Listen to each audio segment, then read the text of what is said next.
अस्सलाम वालेकुम दोस्तों। तो आज की हमारी वीडियो है ये भी ऐसे ऐप्स के मुतालिक है जो कि हमें बिल्कुल यूज़ नहीं करने चाहिए, जो कि हमारे लिए बहुत ही ख़राब हैं और हमारी प्राइवेसी को और हमारी इन्फॉर्मेशन को लीक करते हैं। तो वो कौन से ऐप हैं उनके बारे में देखते हैं और उनको समझते हैं कि क्या इनको यूज़ करना चाहिए कि नहीं करना चाहिए। और चलते हैं लैपटॉप की स्क्रीन पे और देखते हैं कि कौन से ऐप हैं इस सीरीज़ में।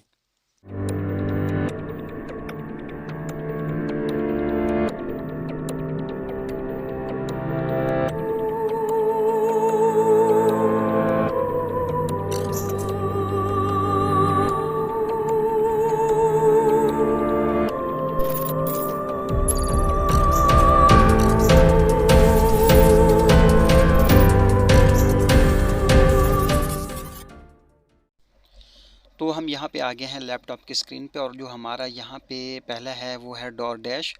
डोर डैश एक ऐसा मतलब एप्लीकेशन है, प्लेटफॉर्म है जिसके ज़रिए आप लोगों को डिलीवरी फूड मिलता है। आप लोग खाने के लिए कुछ भी चीज़ मंगवाते हैं, ठीक है ना, तो आपको इजीली यहाँ से मिल जाती है। पर ये भी आप लोगों के लिए बहुत ही ख़तरनाक है क्योंकि आप यहाँ पे अपना डाटा कलेक्ट करते हैं, अपनी बैंक इंफॉर्मेशन देते हैं, तो आप लोगों के पास चीज़ आती है तो ये भी आप लोगों के लिए कोई भी चीज़ मंगवाने के लिए इस्तेमाल होता है। तो ये भी बहुत ख़राब है, ख़तरनाक है, ठीक है ना।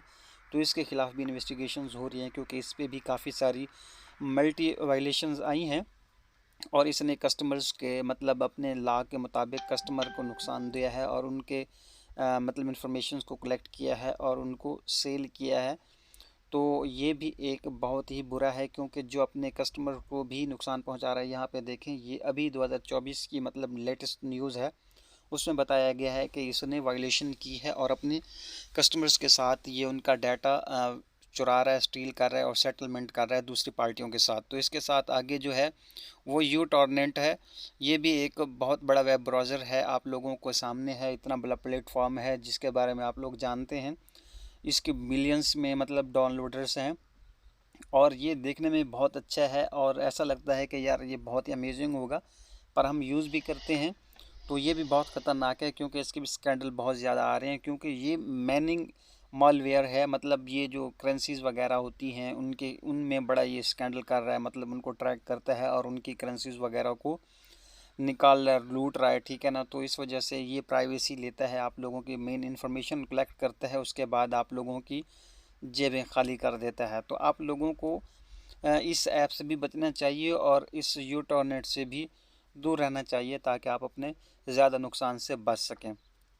तो ये भी लेटेस्ट न्यूज़ है, ठीक है ना। तो इसके बाद ये हम चाइनीज़ ऐप की बात करेंगे। वी चैट बहुत बड़ा प्लेटफॉर्म है, ठीक है ना, आप लोगों को पता है चाइनीज़ वी चैट बहुत बड़ा प्लेटफॉर्म है। इस पर कॉलिंग होती है, ठीक है ना, चैट होती है, वीडियो कॉल होती है, तो ये बहुत बड़ा प्लेटफॉर्म है। पर इस पे भी मतलब वही सिस्टम हो रहा है जो बाकी में हो रहा है। यूएसए में इसको बैन कर दिया गया है, इंडिया में भी इसको बैन कर दिया गया है क्योंकि ये नोटोरियस प्राइवेसी मार्केट शेयर करता है, जिसकी वजह से इसको बैन कर दिया गया है काफ़ी सारे मुल्कों में, काफ़ी सारे देशों में। तो इसको भी आप लोगों ने यूज़ नहीं करना क्योंकि ये भी बैन हो गया है और ये आप लोगों की प्राइवेसी और इन्फॉर्मेशन कलेक्ट करता है, डाटा कलेक्ट करता है, आपकी पूरी इन्फॉर्मेशन लेके शेयर करता है, अपने मतलब आगे सेल करके पैसे कमाता है। तो इस वजह से आप लोगों को इससे भी बचना चाहिए। तो इसके बाद हम जो सबसे ज़्यादा यूज़ करते हैं, शेयरइट की बात कर रहे हैं। शेयरइट तो हर बंदा इस्तेमाल करता है अपनी किसी ट्रांसफ़र करने के लिए फ़ाइल्स वगैरह को, या किसी मतलब ब्रॉडकास्टिंग के लिए या किसी और मसले के लिए इसको इस्तेमाल करता है। तो ये भी आप लोगों के डाटा को सेल करता है, आप लोगों की प्राइवेसी को लीक करता है। तो ये बहुत ही सिंपल है, इसके बारे में हैकर्स क्या कहते हैं, वो कहते हैं कि आप लोगों को आसानी से ट्रेस किया जा सकता है क्योंकि इसका जो पासवर्ड होता है वो 1 2 3 4 5 6 7 8 होता है, वो बहुत ही आसान होता है, ईज़िली ट्रैक्ड होता है और इसको इस्तेमाल करके आप लोगों को ट्रैक भी किया जा सकता है और ये ख़ुद भी आप लोगों के डाटा को शेयर करता है, कलेक्ट करता है। तो इस बेस पे आप लोगों ने इसको भी इस्तेमाल नहीं करना, ये भी यूज़ के एबल नहीं है। तो इसमें बहुत सारे मसले आ रहे हैं, देखें ना, रिमोट कोड एग्जेक्शन आ रहा है, तो इसमें बहुत सारे मसले हैं। ये आप लोगों के डाटा को शेयर करता है और ये काबिल एतमाद ऐप नहीं है, आप लोग इससे भी दूर रहें और इससे बचें। तो बाकी आगे चलते हैं। आगे है होला वीपीएन, आप इसको इस्तेमाल करते हैं, मतलब आप इसको विंडोज़ पे इस्तेमाल कर सकते हैं, तो आप इसको एक्सटेंशन के तौर पर भी इस्तेमाल करते होंगे, काफ़ी सारे लोगों ने किया होगा। तो ये भी एक बहुत ख़तरनाक ऐप है, इससे भी बचना चाहिए।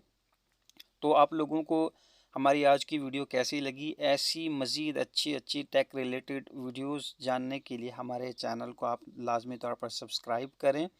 मिलते हैं अगली वीडियो में।